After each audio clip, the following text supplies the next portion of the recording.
Greetings, everyone, and welcome to episode number 46 of Endless Conversation Loop. You know, we've tried doing this episode before, but technology reared its ugly head, and I had an amazing intro related to today's topic, because today we are going to talk about the 40th anniversary of Super Mario Brothers. And, you know, I did it in this amazing Mario voice, but it's, you know, you can't capture lightning in a bottle twice, can you? I think that's fair to say, right? My amazing co-host for the episode.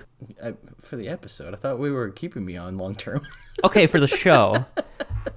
Improv is hard with words. Sometimes you get flustered.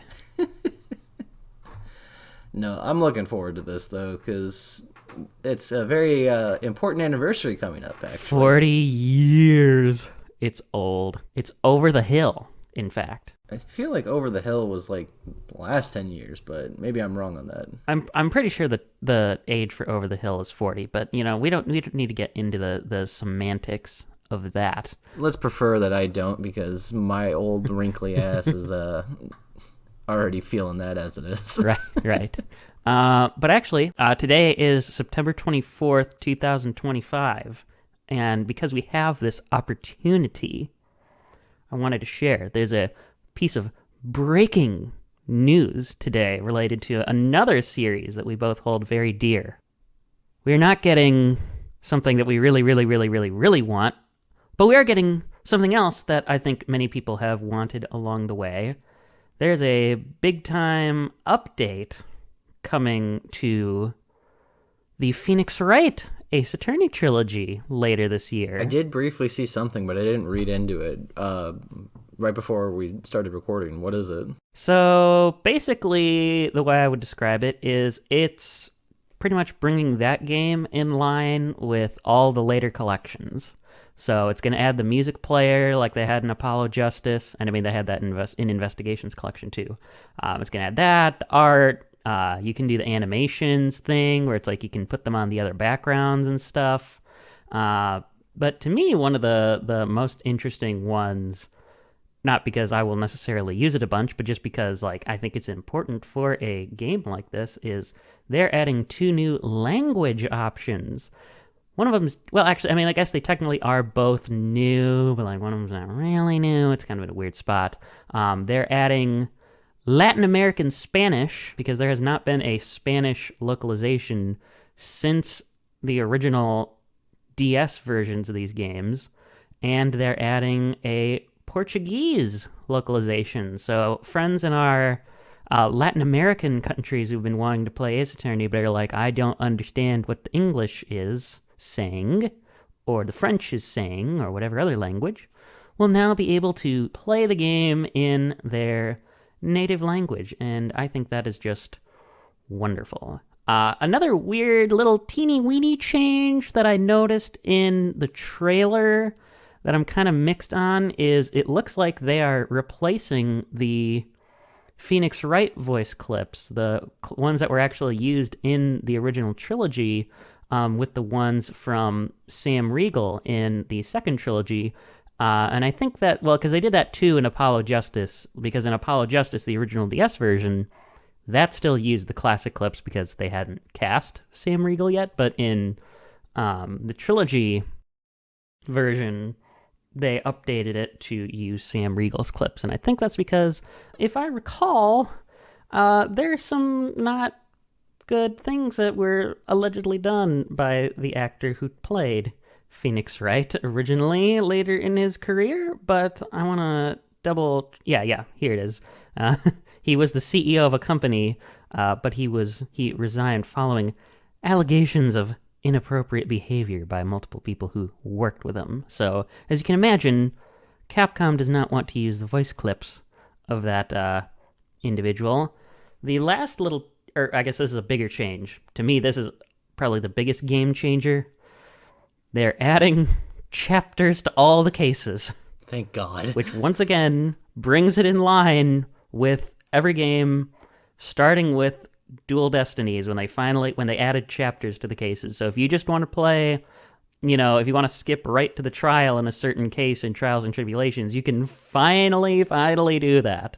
This long overdue feature is here. Yeah, as much as I love Ace Attorney, it's not exactly the most fun time when you're sitting there and you're like having to basically go through all the investigation stuff, which can be a slog. I won't deny it. It's definitely either a series where you're either playing the whole thing for the long haul, you've committed, like I'm playing the entire game, or you're like, I just want to do this little bit because this little part in the story after I experienced it the first time was cool.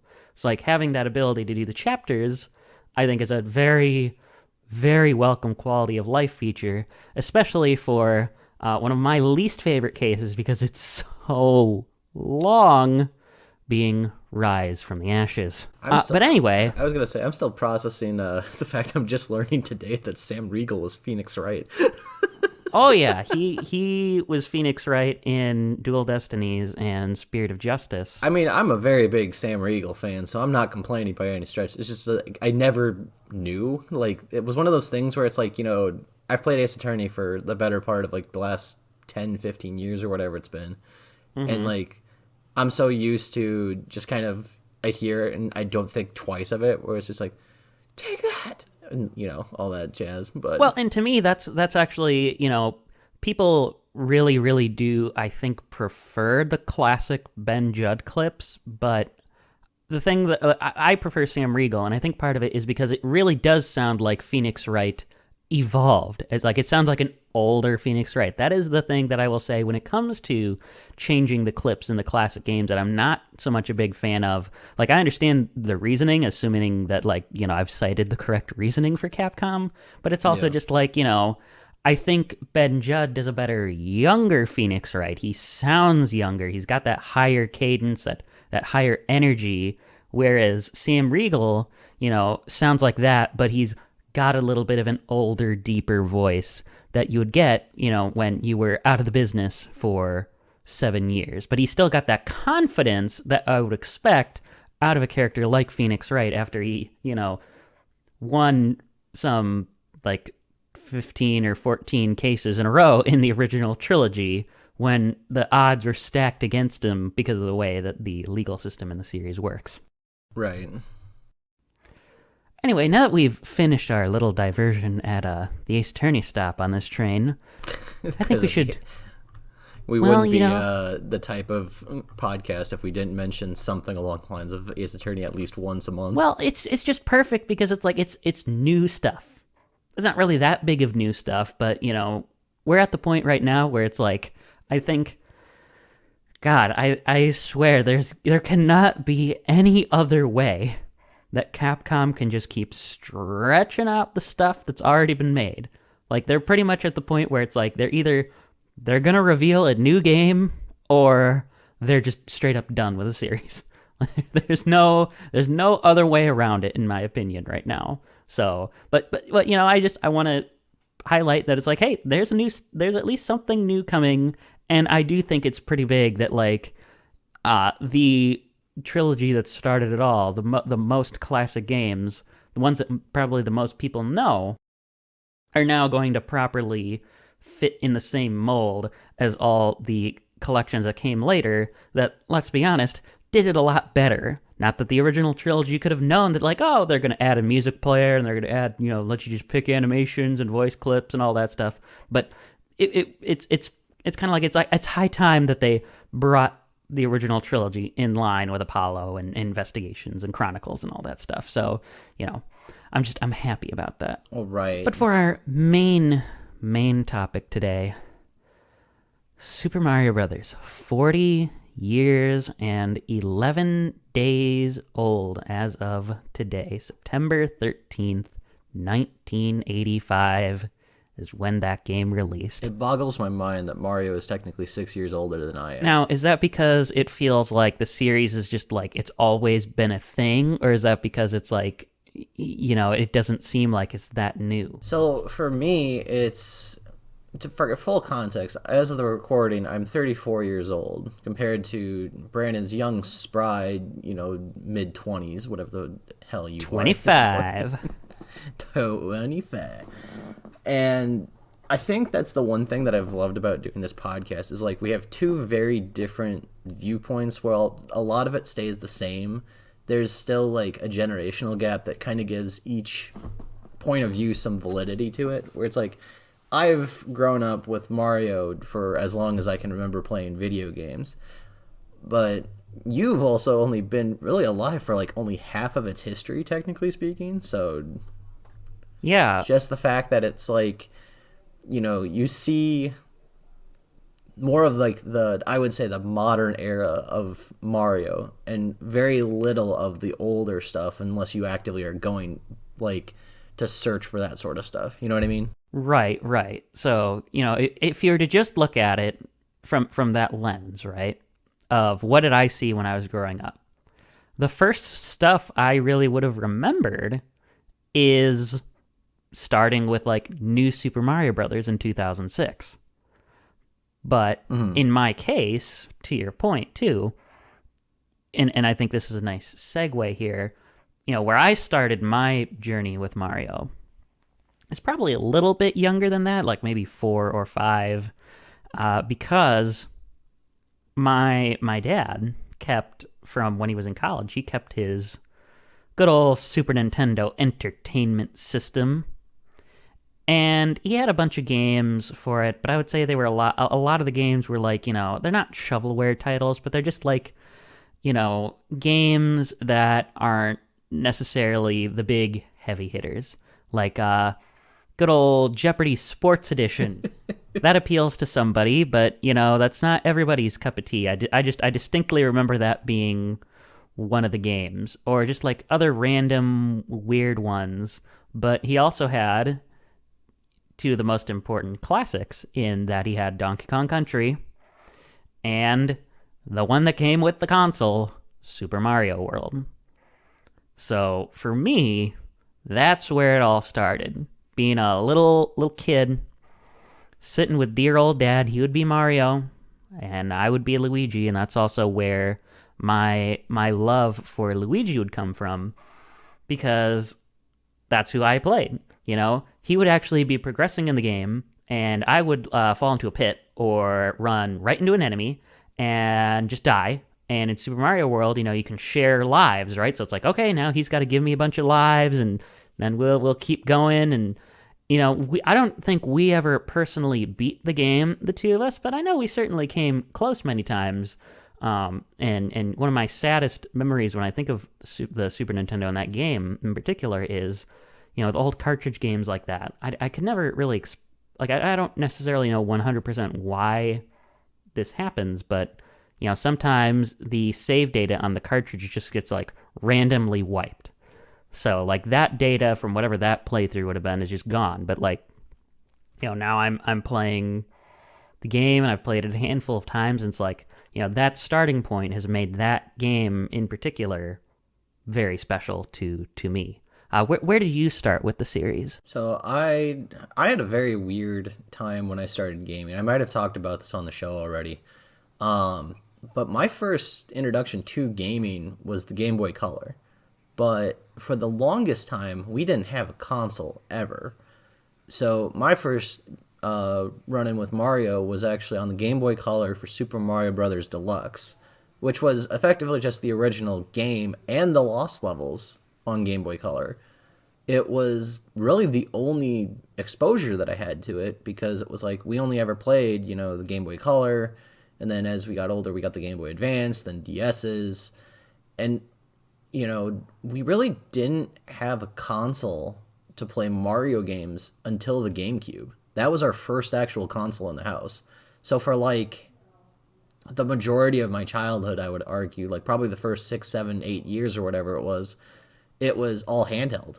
So, we played all these, like, I actually pulled up a list of like all the Mario games like over the years too, and I'm kind of looking over some of these ones, and there are so many of these that I still haven't played yet. More on the original Game Boy and the Game Boy Color, but Super Mario Deluxe was the first one that I played back in 1999 when it came out. That was the first exposure to Mario that I had. And then as like time progresses, it's like we had Super Mario Advance, which was effectively Super Mario World. Um, I played a little bit of Mario Kart Super Circuit from a buddy of mine who had the game, like, that I borrowed it from time to time. Mario versus Donkey Kong, I remember playing a little bit. Mario Pinball Land, I put way more hours into Mario Pinball Land than anyone probably should, because that's a very weird game to play. It wasn't until the GameCube when I was playing, Luigi's Mansion, the Mario parties. We had every single Mario party on GameCube. We had Mario Baseball, Mario Tennis. We didn't have Paper Mario. I actually didn't play until college. And then the biggest standout from when I was a kid was probably Mario Kart Double Dash and Super Mario Strikers. So for me, I have more experience with a lot of the Mario like side titles versus like the main titles, I feel like. Well, and in a lot of ways, that's kind of easier to have happen because there are so many more side titles than there are mainline titles, right? And when I look back right. on my history, it's kind of similar to yours in that it started off very handheld oriented, but mine was a few years later, right? So the first system that was mine was the DS, an Onyx Black DS Lite. And one of the first games, actually, what am I saying? The very first game I got with it was Yoshi's Island DS. So not a Mario title, but a Mario title, right? Ironically, that is the one game that I'm still missing to find a copy of because I still have never replaced that game because I have the case for it. I do not know where the actual cartridge is for it. Yep. You're still on the lookout for that title, and somehow it is astonishingly hard to find that game. I do not know why. Maybe it just didn't sell very well up where we are right now. But yeah, I mean, I started there, and then it's like, oh, you look in, you get the manual, and you get that little book where it's like, if you like Yoshi's Island DS, here's some other games you can play, and I'm sure it had a bunch of other Mario titles in it. I would imagine it had Yoshi Touch and Go in it, since it's another Yoshi game on the DS. And so it kind of continued for me from there. That was where it's like, oh, there's more of this? It isn't just on this one device that, my dad has? What the heck, right? So, year after that or so, I got Mario Kart DS. Good old Mario Kart DS. I remember first getting that game. It was a rare gift from my uncle on my dad's side. And for that, it's always very special to me because, we didn't see him a ton. So, the fact to get an actual, birthday gift from him, I think it was birthday time is when I saw him that I would have gotten it, is very special. And, of course, the first time I'm playing it, I don't understand how racing games work.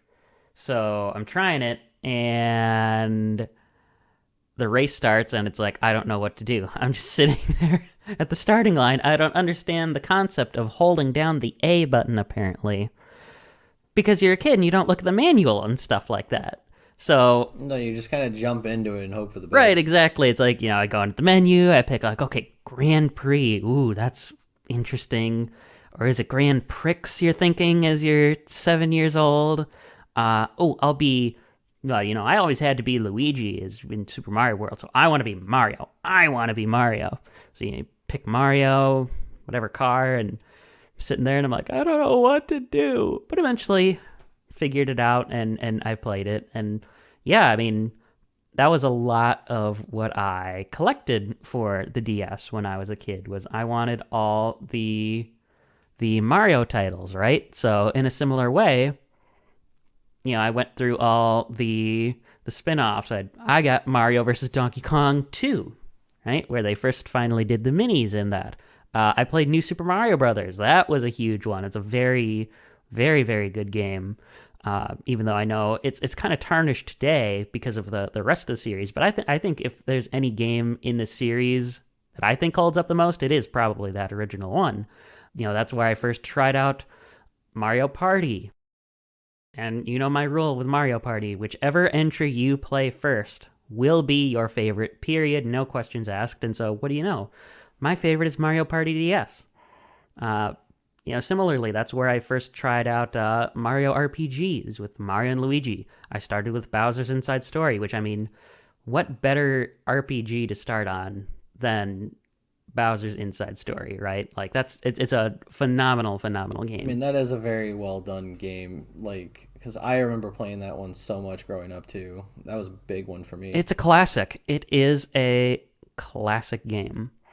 But yeah, then it's like to your point too with the GameCube, it's like a lot of my experience is similar, but just a generation later. Because then I would go on to start playing stuff on the Wii. I believe we got that in like 2009 ish. It's either 2009 or 2010, but I'm pretty sure it was 2009. And trying a bunch of stuff on that. I'm trying to remember what my first 3D Mario would have been. Would it have been? I'm like pretty certain it would have been Mario 64 DS. But if you want to talk an original game, I suppose it'd be appropriately enough considering that it's coming back. Super Mario Galaxy. Yeah, I think Mario 64 DS was the first 3D Mario that I played, from what I remember. Because I don't remember playing any of the other ones until later. And I still remember my sister got like this big brick red Nintendo DS. Like, I think this is like one of the earlier ones when it came out. But it's like the big ones that's like about two... Like, it's as thick as two DS lights is basically what I remember it as. And it was a chunky system. It was, and we had it like decked out in stickers because I think if I remember right, it was the one that came with Mario Kart like packaged with it, which is why I think it was, because we had Mario Kart DS I think also with that. That would make sense because it would have been before, because Mario Kart DS was a 2005 title, so it would have come out before the DS Lite since that was the 2006 system. Right. Yeah. Well, I guess when you kind of look back at the pantheon of all the different experiences you've had with the Italian Red Plumber, what are like some of your standout like favorite experiences then? So for me, my many years I would say one of the biggest ones that stands out is like playing Mario Party 5 and Mario Kart Double Dash with my sisters and my mom, honestly. Because, like, my sisters and my mom aren't, like, the biggest gamers. My youngest sister is actually... I wouldn't say she's, like, fully a gamer exactly, but, like, I don't know what her, like, amount that she plays is now, but she's had, like, a healthy interest in them. But, like, the four of us would always play, like, four-man Mario parties or play Double Dash versus mode.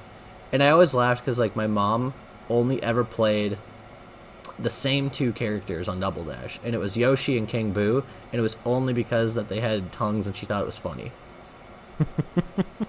The problem is that thing carried her to so many wins that it actually aggravated the rest of the kids and me to a point of I almost got into competitive Mario Kart because I was so mad and I couldn't beat a stupid two-man team that was beating me, because every time she would pass me, like, I remember Double Dash and some of the other games I know do this, where it's like you can honk your horn if you don't have an item when you hit the item button. But King Boo does it where it's like he'll turn around and then just go blah, blah, blah, blah, and it's just like, oh my god. It's like there's a taunting that my mother had always done to the point of it just kind of driven me to be like, I think, more competitive unconsciously than I realized.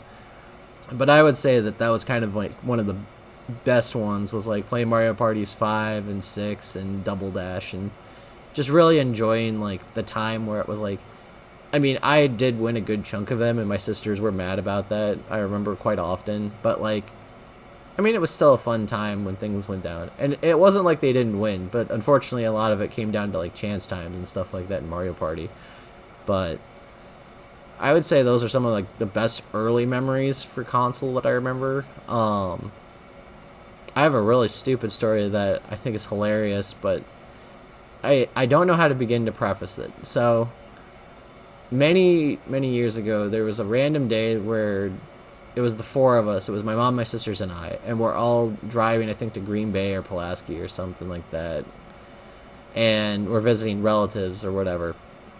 And I just remember I had the DS and I was playing Mario Hoops 3-on-3 at the time. And I don't exactly remember what happened that was causing it. I just remember hearing like, and like I'm off in my own little world for context. So like I hear what's going on, but like I'm so enveloped in my game, I'm not caring about what's going on.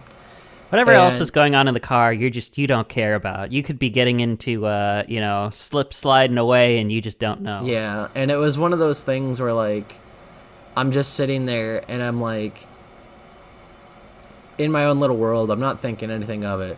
And I can hear them like arguing about something, and I don't know what happened exactly in my brain to cause it, but the only thing that I heard was the last thing that my I'm trying to remember who said it. It was I think it was my a sister who said it, and she just randomly goes, "I'm not deaf," and I absent-mindedly like, because like I had just scored with Mario, and he had the little like thing that he does where he's as Fantastico and he scores a bunch, and I just absent-mindedly started just like repeating exactly that in the voice. So like all of a sudden it just goes like, "I'm not deaf, Fantastico." And just everything in the car stops in the argument to really process what happened.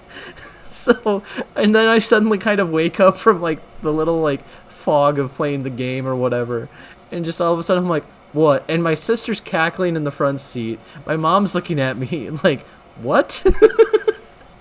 And then my other sister's kind of giving me that look of just like, what is wrong with you? Well, that's the kind of things though that happen when you're like not paying attention, right? Well, the funniest thing is like it's now become an infamous moment in our family that like anytime that there's a thing where like we basically like kind of have it as a thing where like if somebody says something that like weirdly fits the conversation even though they're not like a part of it, we dub them a Fantastico moment. And we have had those here and there, but none have like stuck out as much as that first one. Yeah. That's a Just pretty good story. just teenage me just going like Fantastico after hearing like I'm not deaf. Well, but you're not even thinking about that at the time, so it just kind of like randomly No, comes up. it just lined up perfectly. It's like even when I was a kid, my comedic timing was apparently really good, just never intentional. Man, I've been racking my brain here trying to figure out like what are some like specific game related stories as you were telling that. And I can't so much come up with a particular game related story, but I can think of a little bit of a Mario merchandise family story if you'd be interested in hearing that. I mean, we have the podcast for a reason. We're supposed to be telling stories. Okay, I know. Last I heard. I know. I don't want to pull back the curtain too much though for the audience. So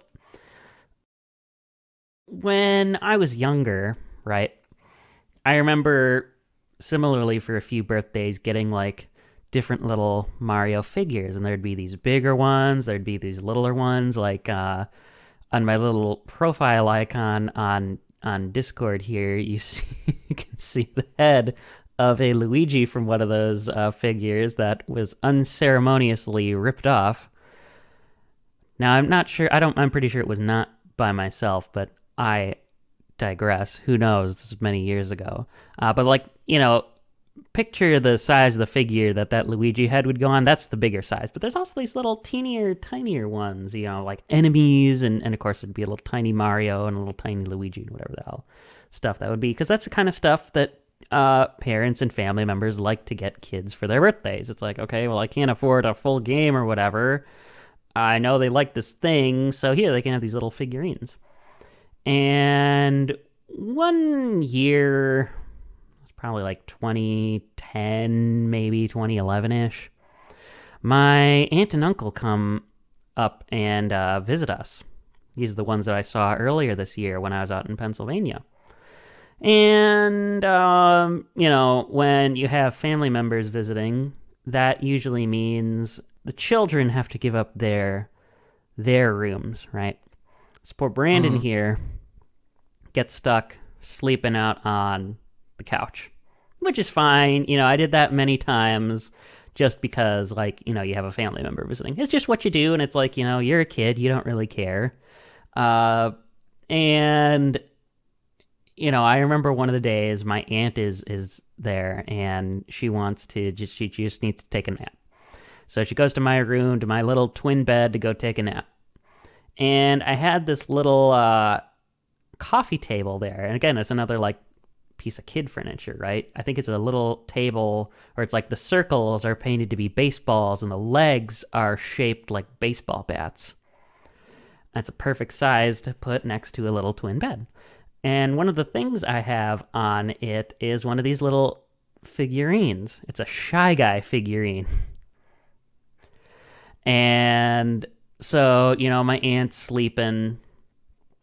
And so she wakes up and there's this huge scream because she's freaked out by the Shy Guy figure. Because another thing that she really likes are horror movies. So, like, in her mind, when she's seeing this, she's like seeing, kind of like the Scream from the Scream movie, Because actually, I mean, if you look at it, the Shy Guy mask and the Scream masks, obviously they don't look exactly the same, but they look like relatively similar, or like a hockey mask, like Jason Voorhees. So I just remember her. I'm sure that really made things a lot more calming when she's putting two and two together like that. Right. I mean, obviously she just doesn't know that, like, no, the Shy Guy is just a little Mario character and whatever. And I'm sure she wasn't thinking about this too literally, but like, when you're waking up and the first thing you see when you like turn to the side or whatever is this little tiny masked thing that looks kind of weird and creepy without the context. That'll end up giving you that kind of reaction for that. So I always remember that story because that was just an entertaining little fun moment in time. In terms of like, some game-related memories, I can think of a few, not necessarily so much particular portable, like, specific story memories, but, as a kid, similarly, what my dad would do every Friday nights. He was part of a bowling league in town. Now, it's another thing about my family, right, is that we're a legion of bowlers. And so, where the heck are the kids supposed to go when dear old dad's going to league? You go to the bowling center with them. And the same is the case for many other kids that parents have. So we would go and there would be other kids there, and, I would bring my DS, and there's a lot of like that. That's where I did a lot of my multiplayer experiences at first. That's where I tried out, Mario versus Luigi in New Super Mario Brothers. That's where I tried out, like, I'm looking at some of the DS games on my shelf, and, we would do multiplayer like Mario and Sonic at the Olympic Games, do stuff like that. I think one time we did multiplayer Diddy Kong Racing DS too, but that one kind of slips my mind a little bit more. But yeah, I mean, plenty of multiplayer options when you would play different Mario games as a child. So those are always like fun memories for me to think about, like, oh, those are the times when I played multiplayer like that as well, What would you say is like your favorite Mario game that you can think of, that like, or at the bare minimum, like the one that has the most meaning to you? I mean, Super Mario World, right? It goes back to those formative memories of like, oh, this is a game. This is something I did with a parent when I'm young. So, that's the one that really got me to be like, I want to keep doing this. Because I'd remember, as I'd get a little bit older and like we'd got like a PS2, and it's like, oh, wow, this is reminding me like of playing the Super Nintendo, right? And so then I'd think about like, well, I want to play Super Mario World. I want to experience that again. So, I mean, like when I think about the one that's like the most meaningful to me, it's probably that one. In some ways, though, I mean, I don't want to say it's like a cop-out answer, because it's like, if there's anything people know about me in terms of like my game loves, it is my love for that particular title.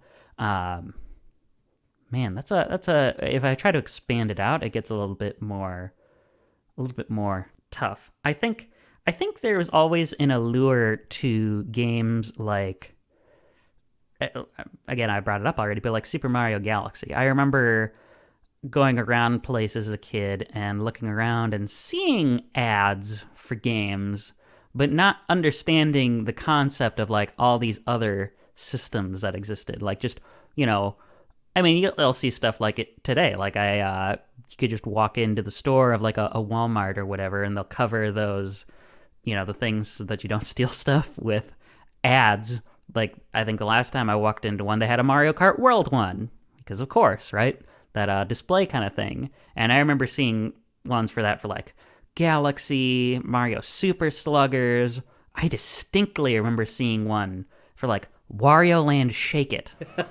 All these like Wii games would be like what you would see on there and being like, whoa, that looks interesting. But, because it's like you don't understand the inner workings of business and technology, and it's like, oh, they release new hardware as time goes on, right? It isn't clear to me that's like, oh, this is a new game for this new system, and then it just becomes a thing that you play later. Or that, like, you purchase because you want to play the game. Which is like, it should have been clear to me because I had a DS, so it's like, obviously it's the same kind of deal, but I didn't have a Wii, so it's like, I'm not thinking about, like, Wii games, right? What about you? What are your biggest memorable Mario games? So, I would say from, like, it's not necessarily a cop-out answer, it's just this is what it means. It's like, Double Dash is probably the big one for me, just from, like, spending time with family and kind of playing how many countless hours growing up and just enjoying that. If I had to pick something story-wise, though, I think it was playing through the first Paper Mario on Wii U, actually, for me. Because, like, I played Thousand Year Door, and I loved Thousand Year Door. But when I played the original Paper Mario, I don't know, there was something about that where it was like, when you don't grow up with something like a lot of people do. Like, I wasn't an N64 kid, and I have very few N64 games that I have beaten, let alone played.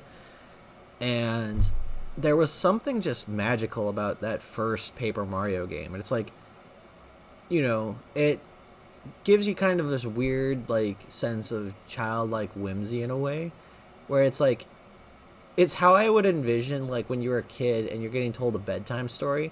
That's what's going on in the kid's head as the story's going on. Like, that's almost like the visual manifestation of that feeling. And, like, they perfectly encapsulated a lot of that with, like, the storybook feel, with, like, all the paper stuff. And, like, I feel like since Thousand Year Door, they haven't really brought that back, really. Like, I know Paper Mario for, like, Wii is really good for a lot of people, and, like, there's other ones that are, they're getting to a point where it's like, okay, this is still enjoyable. But there's something about the N64 one, and I don't know if it's maybe just because it's, like, the age of the game, and kind of, like, that it was more in that storybook type of look to it, that I just don't seem to feel like with other ones like Origami King or Color Splash or any of those newer ones. It's just, it really hits home, like, this feeling of, like, you really experience something magical in a way. And, like, I know Thousand Year Door is arguably the better game, but, like, Paper Mario original for N64, just for me at least, is one of those games that, like, that just feels really good overall. Like, there's not really a bad time to ever play that game, and, like, even if it's not, like, your favorite in the series, you're still gonna remember a lot of it. I feel like you're gonna remember the characters, you're gonna remember what happened. And it's the same thing with Thousand Year Door, and I think they have not had that same feeling for a long time now. I would tend to agree. I think this is going to sound a little dismissive at first, but roll with me on it. I think the worst thing to happen to Paper Mario in the long run was Mario and Luigi. And I say that because I think what really happened with, like, because I think this really started more with Sticker Star than anything else.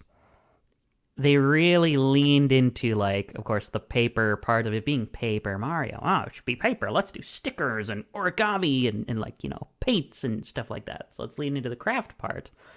But I also think, when I think about, like, Mario and Luigi Superstar Saga, what's the big thing people think about with that game? It's hilarious. They literally name places after, like, words to laugh, like Oho Oasis, guffaw ruins. Those are words for laughing. So like clearly humor. I mean, certainly the original Paper Mario is also a quite humorous game. So I think they kind of flanderized the series a little bit once they started with Sticker Star, because in a similar way, when I started Paper Mario, I did start with Super Paper Mario. And obviously it's kind of a weird one to start with because it's nothing like Thousand Year Door or the N64 game. But it's also nothing really like the games that came after it either. But it's also it's kind of like its own enigma in a way. It very much is, because it's trying, if anything, to be more of a pure, quote unquote, which is appropriate when you think about the pure hearts, right? A quote unquote pure Mario game with a heavy story.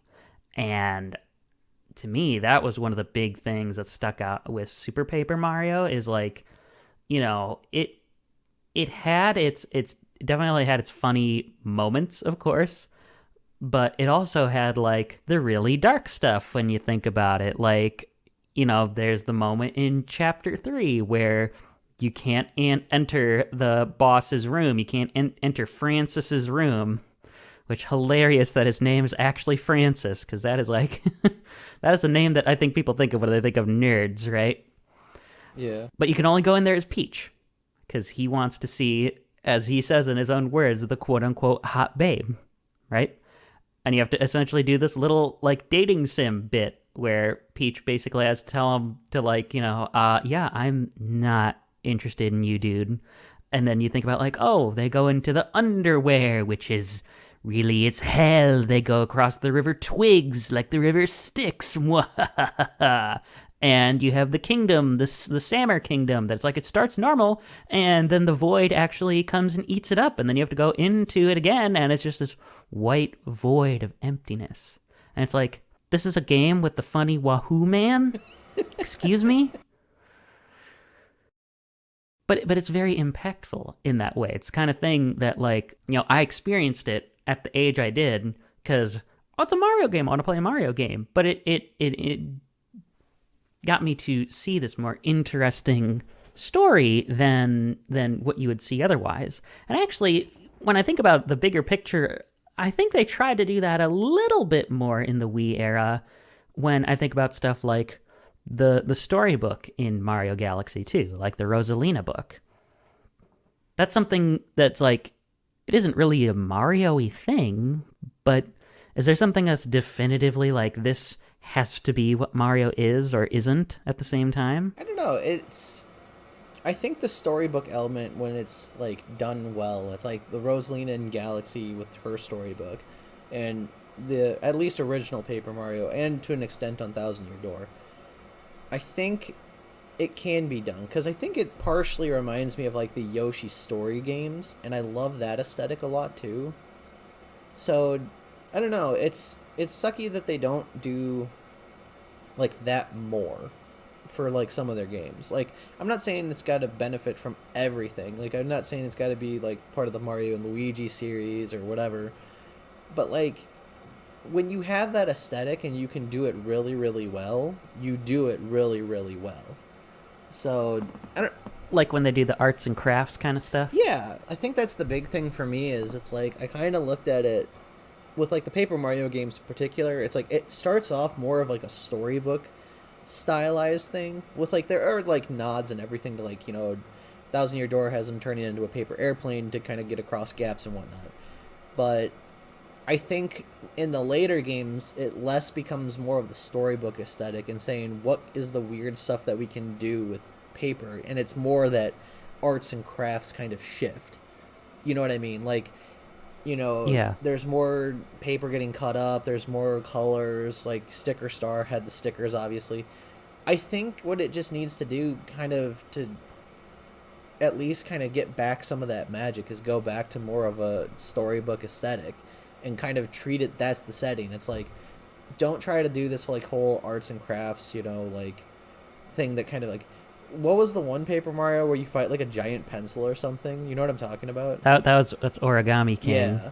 Like, that's the kind of stuff that I'm talking about, where it's like, that can have its place, But I think, genuinely, I think that Paper Mario benefits better if you just treat it like a storybook RPG.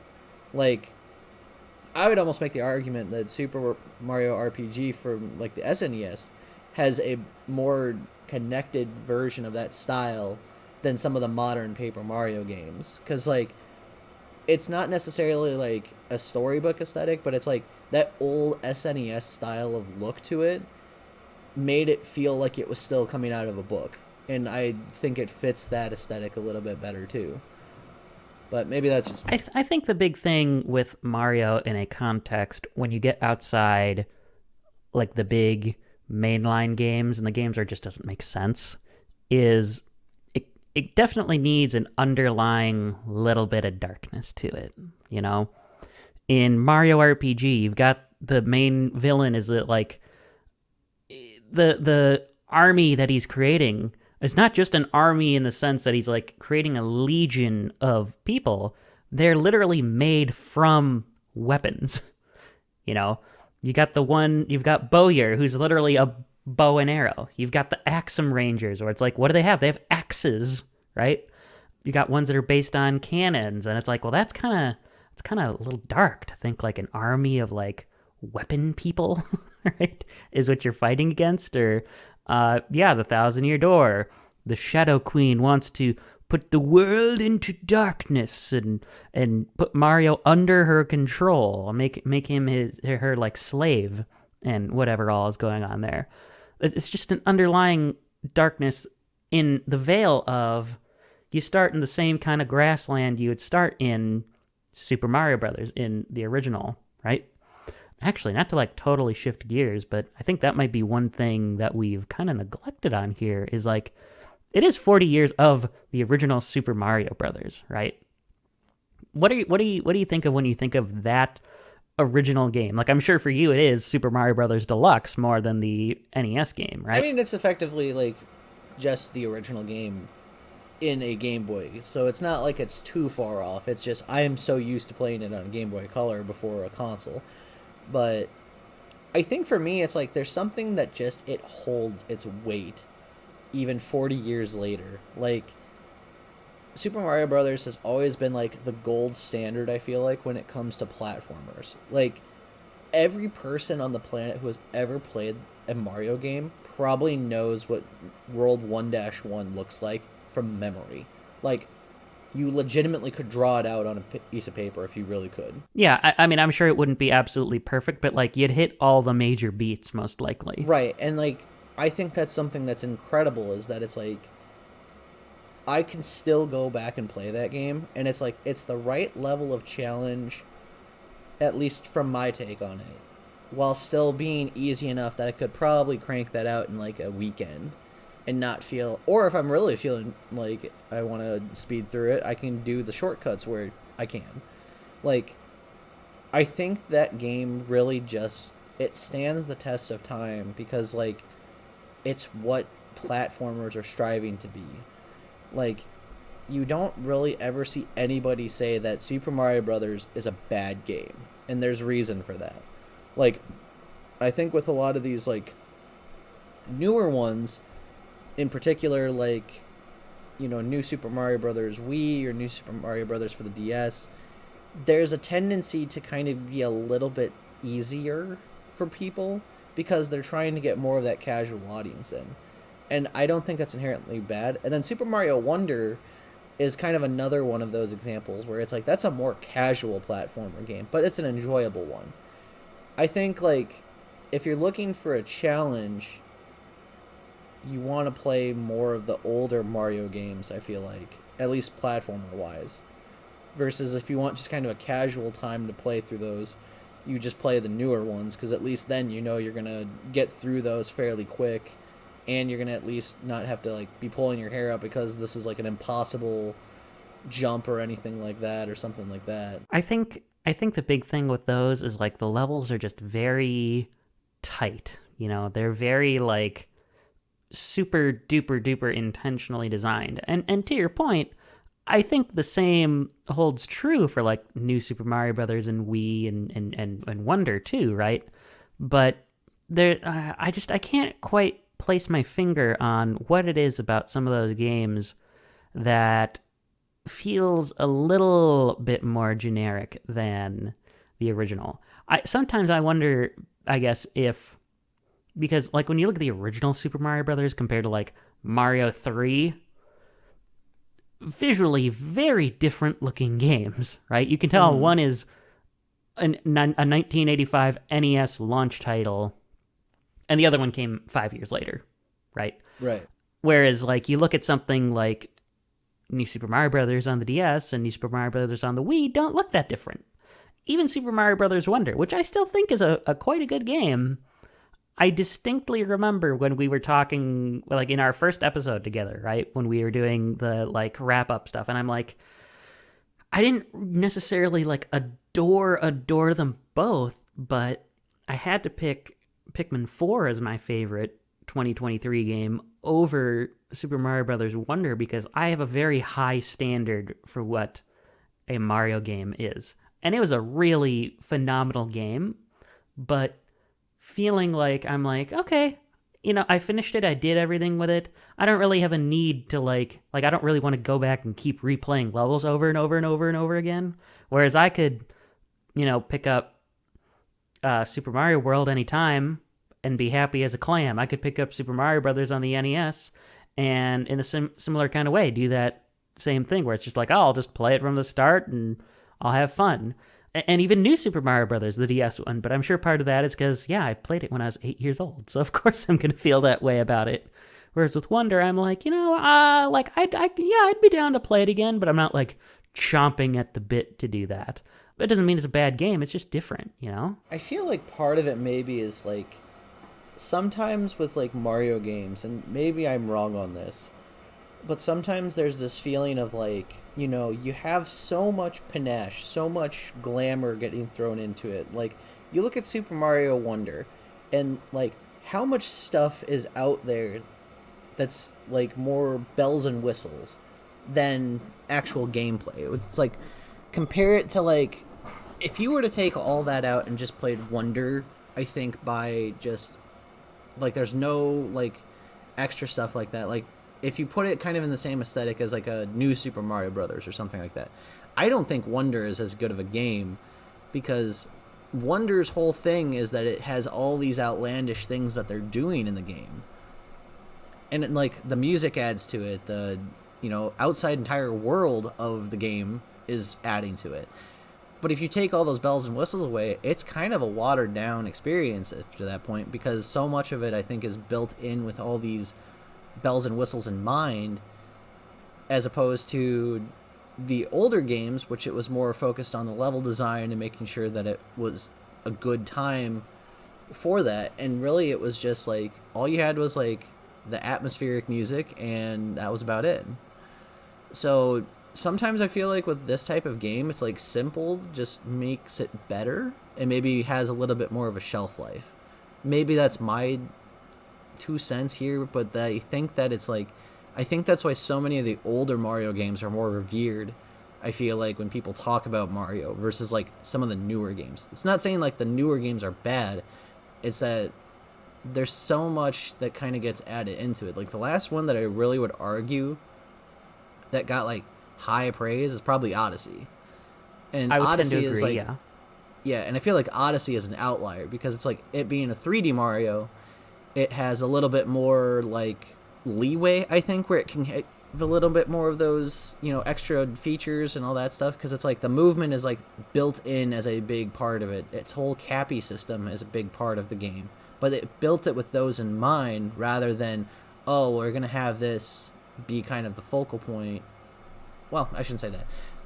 We're building this game as like we are focusing more on the movement side of things and being able to like let people explore and experiment on how to get around levels, and that's why I think it has more of that staying power by a modern Mario standards versus like I feel like a Wonder, it came out, I very rarely hear people talk about it anymore, and I think it's because it was kind of a flash in the pan because it's like, oh, there's all these things, and it's like, wow, this is an interesting experience, and then it's done, and then maybe it's partially just because of like modern culture today too, with like we're always like, once we're done with the thing, we're already thinking of what the next thing's coming out as. Like, a very short attention span, I think, is a big problem with that. But maybe maybe that's just me. I I don't kind of wonder, wonder. know. I kind of wonder what an experience playing Super Mario Wonder would be like if you specifically skipped all the Wonder Seeds. What that would be like, right? Because I think a lot of the appeal of the game, of course, is seeing like all the weird and wacky stuff that happens in the levels. Because I'm kind of torn on your point, because one of the things that I found really appealing about Wonder when it was revealed, and certainly when I played it too, is that it distinctly looks very different from what Mario's looked like for years. And when I think back to like Mario 1, Mario 3 look very different, which Mario World looks very different from that, and Mario 64 looks very different from those ones. I think part of like where the new Super Mario Brothers failed is that it all became very homogenized. And even though there might be interesting level ideas because it's all kind of homogenized, it all just kind of blends together. Whereas I think you could have had a fairly standard-ish 2D Mario game in Wonder and like really use the truly like Wonder effect ideas and like really weird, specific, like I guess use them a little more sparingly, but I think it could have made those moments a little bit more memorable. I don't know. It's really tough with that particular game because it's like it is still a wonderful game. I still really enjoyed my time with it, but Well, right, you know, and it's not I just saying like it's inherently bad how they did things either. I think that's a thing that not enough people really give Wonder the credit for. Is like it's still a good experience, but I also think that maybe it's partially the generational gap. I mean, we're talking 40 years of Mario, and to kind of put it in perspective, there was a much different climate around gaming, I think, 40 years ago when it was first coming out with the first Mario Brothers versus like coming out with Wonder. Like, you know, the internet wasn't a thing, cell phones weren't a thing, and social media wasn't a thing. So I feel like a lot of that kind of factors in with like the, you know, inability to kind of retain those memories as much. When it was first starting out, none of that happened. So like you do distinctly remember a lot of that stuff because you're looking at it, you're playing it, you're feeling like good, and then like if it gets brought back up, it's like, yeah, I remember playing that, or it makes you want to go play it again.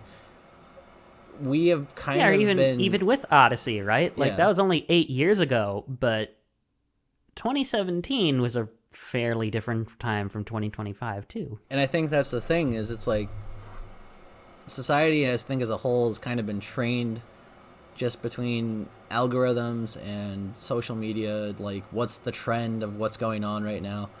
And gaming in particular is a constant battle with what's trending versus what's good. And I will die on that hill.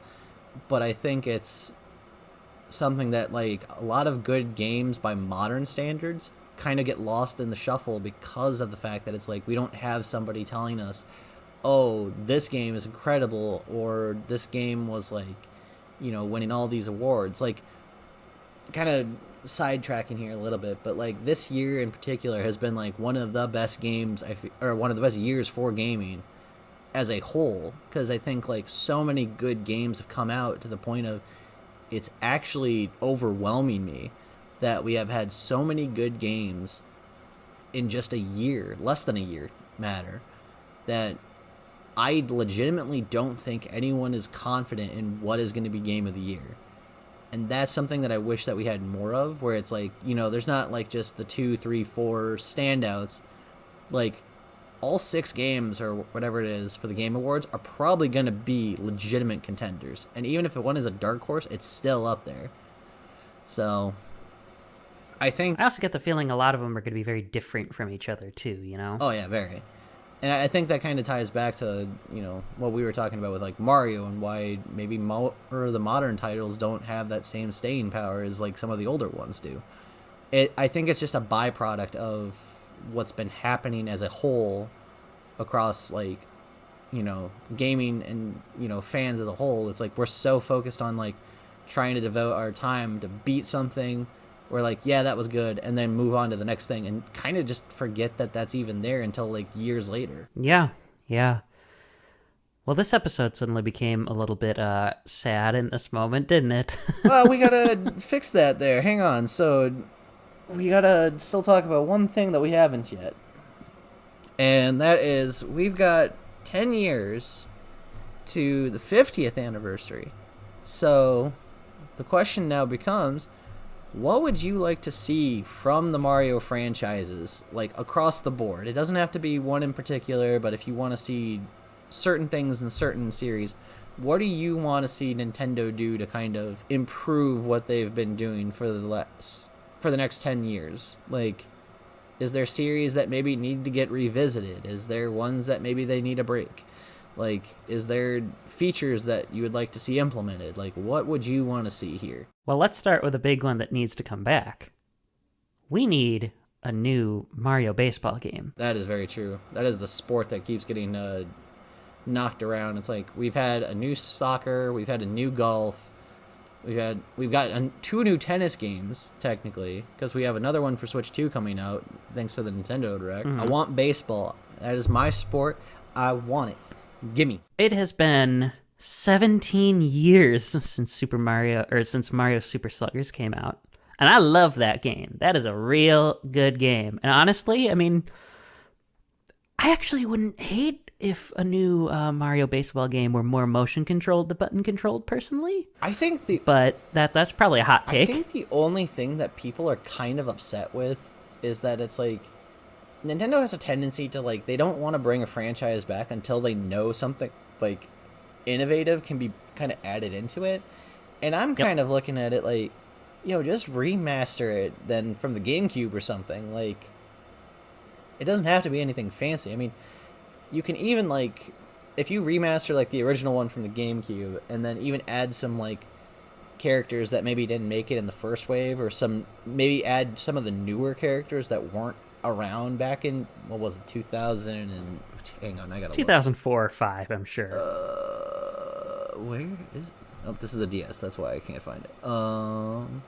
Yeah, 2005 was when Mario Baseball came out originally for the GameCube. So 20 years have passed since that. So I fully agree. I think that's a series that desperately needs to come back, especially if you've got 2 tennis games, which I know is arguably the easiest of the sports. But, like, we need new golf, we need new racing, we need new, all that. The fact that a new Mario Soccer I was happy about, even if it did kind of feel a little lackluster from comparison, or maybe that's just nostalgia glasses again. But I do agree, like, they need to do something with it. I would make the argument that they need to, like, find ways to, like, play the game in a unique way, and I think that's why they've been sitting on it for so long, is they don't know what else you can add to baseball. But if I have to make the argument, I don't think you really got to add anything too drastic to Mario Baseball. People will buy it as long as the game is solid and fun to play with people. Because, like... Well, right. I still follow these guys on TikTok who I think I started following them because they were playing, like, Mario Baseball as, like, it was a league thing. And I'm like... Yeah, I've seen that stuff, too. Yeah. So, like, there is a very niche market, sure, but, like, I'd be willing to bet money that people would desperately want to play that game again for a remaster. Well, and the interesting thing with that one in particular is, like, the sport of baseball has also, it's not like it hasn't changed in the last 20 years. I mean, the biggest innovation lately was the pitch clock, right? And, what was the last Mario Golf game? Mario Golf Super Rush, where the whole premise was about, like, speedy, fast golf. So you could even take that into consideration in a Mario baseball game where it's like, what does a pitch clock add to the pitching experience in that game? How many new enemies have been added that could become items to throw out onto the field in a new baseball game?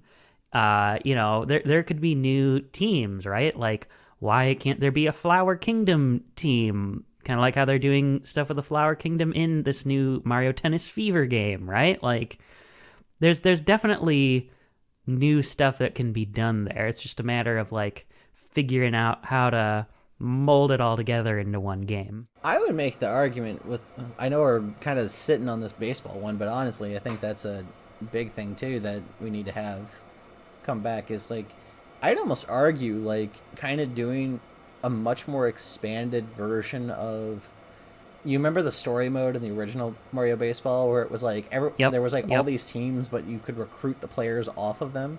Mm-hmm. I would make the argument of having that kind of be a little bit more expansive, where you can almost make it like a MLB The Show style, where it's like you have like a quote regular season and playoffs, and then like as teams are falling off, you can recruit them so that like you can get their best players or something like that. But like the problem is you'd have to have an amazingly enormous roster for that. And I mean, it's not like they don't have a shortage of Mario characters or anything. I mean, I remember like the original, they kind of got around that by like, we have multiple colored versions of characters, and in the same time they still use them like with like minor stat changes, but it was still like there's a difference. So it's not saying you can't do it. And I think it's just you have to really be considerate of like who you're all adding in there. It's like, I would definitely say combine both the GameCube and the Wii rosters, and then whatever new characters you want to bring in, you can bring in. But it's like, I mean, you don't have a shortage of babies at this point. I mean, they have a baby for like almost every single thing, since they have like Mario, Luigi, Peach, Daisy. They have a baby Donkey Kong technically from that one Yoshi's. Yes, they do. Yeah. Then baby Yoshi's Island DS, that game you're missing. Because I still remember the little like chubby cheeks of that baby DK. But I mean, like, you could just even make up baby characters at that point, and it's like, and maybe even like down the road, it's like you could make the argument of making like DLC stuff where it's like, say, other game franchises, make it Super Smash Baseball, where, you know, you already got Link in Mario Kart, you already got the Animal Crossing characters in Mario Kart. Who's to say you can't just make a DLC team that features a bunch of them? You know, Mario Tennis Fever is introducing Baby Waluigi, to your point. So it's like, it's not like there's nothing saying we can't, you know, bring in new stuff like that. Especially like, you know, in a game like Mario Kart, I can understand where people get a little frustrated, like, okay, did we need a Baby Rosalina in Mario Kart? But in a game like Mario Baseball, where you need 9 players on every team. If you want to have 9 teams, you need 81 characters right there. Well, right, and that's the thing. It's like, you know, we have how many of these characters that are, you know, they are somewhat coming back to Nintendo in some capacity. It's like, I mean, we got K Rool for Smash Brothers. It's not saying you couldn't have K Rool back for sure, but I think that's just a major thing that does need to make a comeback. It's like, it's the one sport that hasn't had a real legitimate like introduction back into the limelight. Because I mean, the last sports game that they had was Mario Sports Mix, and that has a more recent, I think, game than Mario Sluggers. Yeah, I'm looking at it right now. Mario Super Sluggers was 2008. Mario Sports Mix was 2010. That means Mario has played hockey more recently than baseball. Now, technically that's not true, because there was that 3DS game that had the 5 sports in it, and that one had baseball in it. Okay, console-wise. But it was different. Yeah. But to the point, though, is that Mario Baseball definitely needs to make a comeback. I think that's the big one both of us agree on. Yeah, that is the big one that needs to come back. I think another one I would change a little bit. I'm very happy that Mario Party is back to, like, the formula we all know and love. Right. But I can't quite put it into words, but, like, there's something about the aesthetic in the Hudson games compared to, like, the modern games that just hits differently, right? Yeah. Like, there's a certain je ne sais quoi about it, as they say, where it's like, you look at, like, Mario Party 7 versus Super Mario Party, and it's like, they don't necessarily look that different on paper, but there's just something that's kind of missing in them. And I think Mario Party could stand to look to do a little bit more like weird and wacky stuff. Like they're definitely still in their, like, I think they're kind of in their new Super Mario Brothers era right now, where it's like we can we can grow past this and do something really different with it. Yeah, I think if I had to be completely honest, it's like I would like to see more experimentation with Mario. Like just with certain things that like maybe it's like they had it at one point, like kind of going back to the Mario Sports Mix. It's like you had some options that you kind of were able to do, but I think in like the modern age, you could maybe expand on it a little bit. I mean, like I would love to see a new Mario Hoops personally, or a new Mario Hockey, where Yes. they're Yes. exclusively just that. It's not like a sports mix thing. I mean, heck, even if it's like, I remember recently I was playing like the NES Dodgeball on the Switch online, and that was still, I think, more enjoyable. I mean, you could easily make a Mario version of that one. I'm also like a very big proponent of certain things because like I remember playing like the EA Sports big games like SSX on Tour, NBA Street, like I forget which one it is, but like the ones that had like Mario, Luigi, and Peach as unlockable characters or playable characters, and like that's the kind of stuff I would like to see. Have Dodgeball just be like that for the Mario Mushroom Kingdom. Yeah, well, and it's funny because I think some of those would also go to show that it's like Mario doesn't have a lot of download only titles. I think those maybe would be a little bit smaller. When I think about like, oh, Mario Golf didn't have a ton of content. Mario Strikers didn't have a ton of content. Part of it is because they are full price retail games that we're so upset with them. Until And they now, were doing like the Nintendo Select stuff, which then it drops a lot of those down to like $20 or whatever. But I mean, those ones haven't had that yet, which is annoying, but I digress. I don't know if they're gonna do But it. my point is like I think those should be held to a higher standard regardless because they do have that pedigree of like, hey, this has been a thing since the N64 for many of them. So they really should like get more content, do more stuff, be a bigger game with the weird modes that utilize the main mechanics in them. But if it's something that's like kind of one-off and experimental, I kind of would like to see more download-only titles in that sense, you know? Right. In a kind of similar way, what ended up being a download-only Mario series for a while was Dr. Mario. Yeah.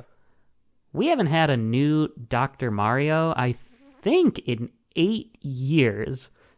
If you don't count the mobile game, for sure. Like the last mainline Dr. Mario game I can think of was the 3DS one. And we're due for one of those too. Yeah, I think that's fair at that point too. I will say at least like, if I had to be at least honest, I didn't think the modern Mario sports games were like the worst that came out. I think Mario Tennis Aces is one of the best Mario Tennis games out there. Is it the best? No, I'll still give it to Power Tennis by a long shot. But like Aces really did do well. I feel like for me. I think of the Switch Mario games, Aces was probably the best one, which is a shame because I think Golf should have been really good because the 3DS Mario Golf is phenomenal. Not to mention, I mean, Toadstool Tour is an all-time classic. Very. But like Super Rush just kind of, in no ironic sense of the word, felt rushed. I think that they tried to push it out too fast, and instead of making sure that the game is actually like a good, fun like co-op time, it just feels kind of like your whole gimmick is running around the course. Like it's not really a thing I'd assume that would be getting people lining up at the door. And then like Mario Strikers Battle League it feels like more of the same. It just, I don't know if it's maybe like that excitement just doesn't have the same as it used to back with the GameCube and the Wii versions. But I also wouldn't go out of my way to say that like that's the worst game in the series either. I don't think any of the Strikers games are bad. Super Rush was really the only one that I feel like was kind of a miss. Yeah. They all kind of live in this weird space of like, aside from Aces, like I said, I think Aces is the really good one, and I don't enjoy soccer, so Strikers is like one of the big series that I haven't really played much at all, but I kind of wonder if those games have been a little neutered in that it's like, what was the big thing with Strikers? It was gritty. It was, every character was angry. They literally were electrocuting them on the field when you would run them into the sideline because like there was no out of bounds. It was effectively just that ball's bouncing off the wall and you're gonna deck them into it because it'll take them out for a few seconds. Then they just pop right back up. Right. You look at like some of the taunts in the game when you would come back from scoring goals, like Peach, right? When she would talk about how she's like hot stuff, where it's like, yeah, that's a little for Mario. That's kind of risque, right? We're not And gonna talk where it's about like they didn't. Waluigi's whole like whatever the hell he's doing to his crotch. Oh yeah, yeah, He's yeah. like, There's wah, that wah, too. wah. But it's like you gotta lean into that. Like these are their own series in that same kind of way. Like I know we don't have handheld entries anymore, but like it still saddens me to this day that like the last Mario sports RPGs are still on the Game Boy Advance.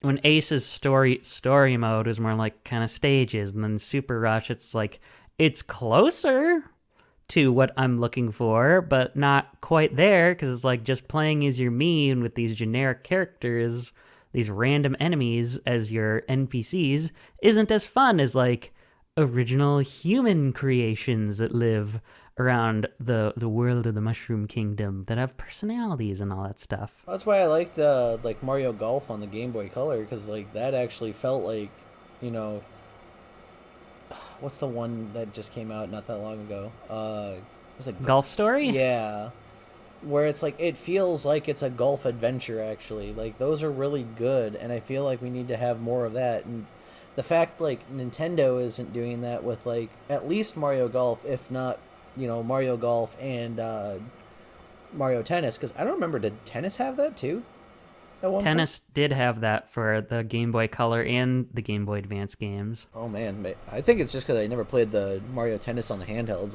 Like first one I ever did was Power Tennis. I didn't ever look back really. No, I might have to dust those off at some point then.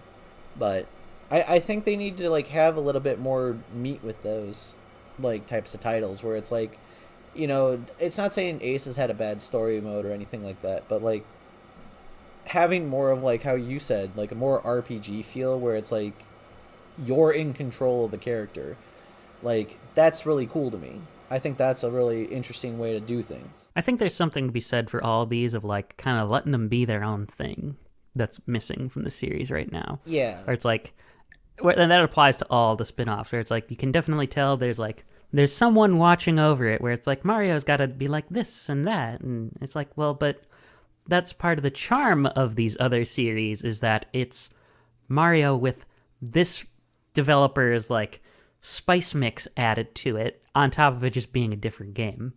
We spent a lot of time now here on the spin-offs. I think maybe we'll do like 10 more minutes here, but like what do we want to see from the mainline stuff next? Like what do you really want to see in like the next 3D Mario game? It's so hard to tell because like Odyssey's kind of like that right mix of everything because it's like using your cap as a platform really added to the movement of it.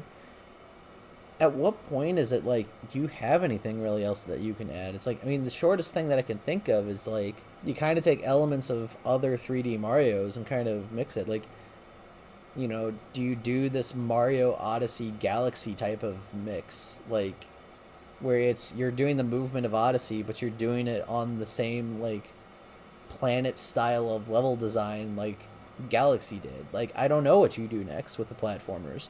Because, like, that's the hardest one, I think. Because it's, like, it's so hard to figure out what is the next big thing for it.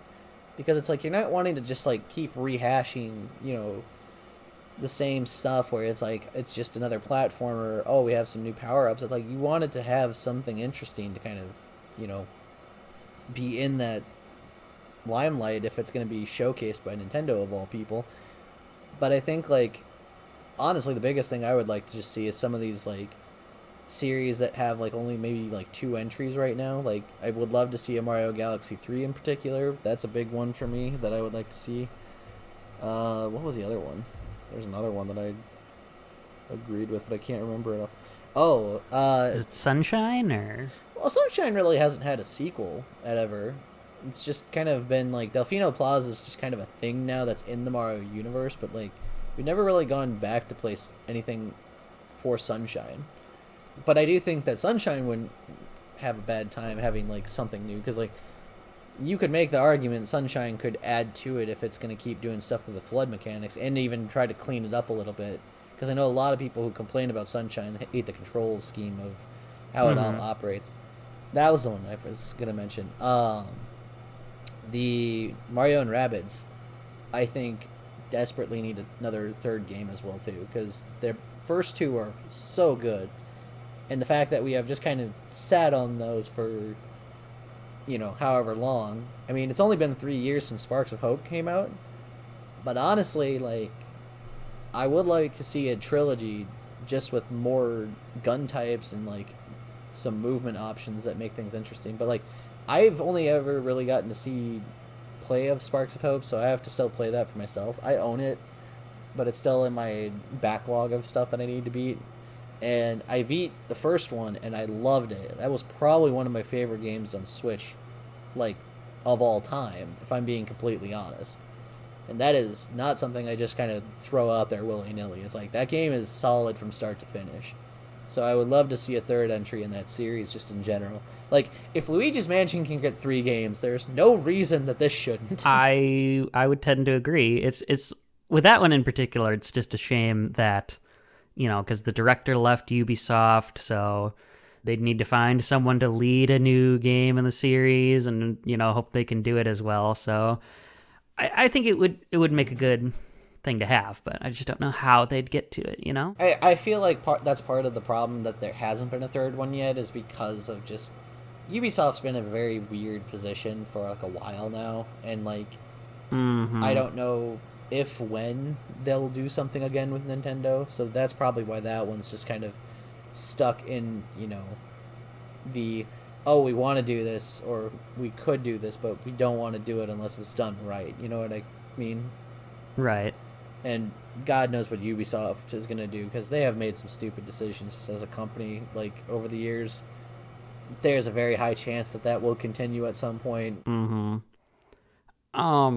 To give my 2 cents on the 3D thing, see, I think as of 2021, a lot of people want to see them build on Bowser's Fury. Bowser's Fury was the extra campaign in the re-release of Super Mario 3D World, because in a lot of ways, that, I think, kind of married a little bit closer the ideas of a 3D Mario with 2D ideas, because it had a world that was designed like a world in Super Mario Odyssey, but it had, like, traditional power-ups throughout, and I just don't know that I'm there. I really think 3D Mario benefits from not sticking to the things that 2D games do, right? Yeah. I think movement is the big area that they got to figure out what to do with. And, I'm okay waiting a little bit for it. Like, I know there's people who are like, they need a new 3D Mario game because it's been 8 years. I hate to say this, that's kind of what Donkey Kong Bonanza is right now. That's your 3D Mario right now. But Bonanza's good, though. Oh, it is very good. I'm a huge fan of the game. I'm in like the 10th layer out of the 17 or so. But you look at, like, it is very different from most other DK games too, but it still isn't like you look at it and you're like, well, this doesn't feel like Donkey Kong. You're punching and you're climbing, and it's like, yeah, those are things a gorilla does. So I think, like, it's not a Mario game, it's a Donkey Kong game, but it's the direction that they're going with. Right, but, like, because they're cut from the same cloth, you don't get Mario without Donkey Kong, considering they both started in the same first arcade game, right? They have a lot of shared DNA. I think that could be that you got to look at, like, what are the abilities that still stick around with Mario? Like, do we do something with, like, way more vertical level design and lean into, like, wall jumping and all that stuff? Do you lean into, like, the long jumps and have very far distances? Do you lean into, like, speed, different types of attacks you can do? Is there some other setting that hasn't been explored that could be interesting? I mean, it's tough to say when you've already done, like, you've already gone into space, right? and we've seen different games where they do like the teeny tiny aesthetic. Maybe that's something they do for the next 3D Mario game. Is it's a teeny tiny world. Mario's been shrunken down or whatever. Do they take the Wonder ideas from Super Mario Brothers Wonder and see how they can incorporate that into a 3D game, right? There's definitely many different ways they can go. It's just tough to say because, we're not there. We don't know what kind of experiments are being ideated right now in the designers' minds. But there's plenty of potential. They just got to find what that is. Yeah, and that's going to constantly be the battle between Nintendo's success and Nintendo's innovation. Because while, yes, it's like most of what they put out, I would argue, is really good, the problem is that they spend a lot of time trying to find what the next innovative thing is that it actually can kind of hinder them in some cases. Like the Virtual Boy, for example, since that is, for some ungodly reason, getting a resurgence because of the Switch 2, which I still think is the weirdest sentence to say this year of all things, but it's one of these things of like, you're so focused on trying to innovate and like make these games like good in like a new capacity that sometimes you sit on it way too long to the point of now we don't really know what else to do with it, and now it's already kind of past the window of like when people are going to care. Like, it's the problem that they've had with some of their other franchises like Star Fox, F-Zero. Sometimes you don't need to be innovative, you just need to be interesting. And like, as long as you're giving us something that like is going to be good from start to finish and gives people like that excitement, like, honest to God, if you just released a Star Fox game that was basically like, a well-written, well-thought-out game, didn't have necessarily anything new to add, I'd still think people would buy it. Same thing with F-Zero. F-Zero has been in a demand, especially since they keep teasing it in like random places, or like they did F-Zero 99, or put the Blue Falcon in Mario Kart 8. Like, there is an interest for these things. So like, kind of going back to Mario, it's like sometimes you just need to have a really good game that doesn't really change the status quo. Because if you're going to sit there and try to change the status quo every single time, it's not going to have as much merit, I feel like. Because then it's going to be like, we're only doing this to sell for a gimmick. We're not trying to sell a good product. So I think that's a big thing for maybe the next 10 years. Is maybe Nintendo kind of pulls their head out of themselves and like, instead of focusing on like what's the next big gimmick we can put into a game, just make a game that is going to succeed, and just focus on like making the best version of that, even if it's like just an updated version of a game. If you figure out something new in the process, great. If you don't, I don't think it's the end of the world.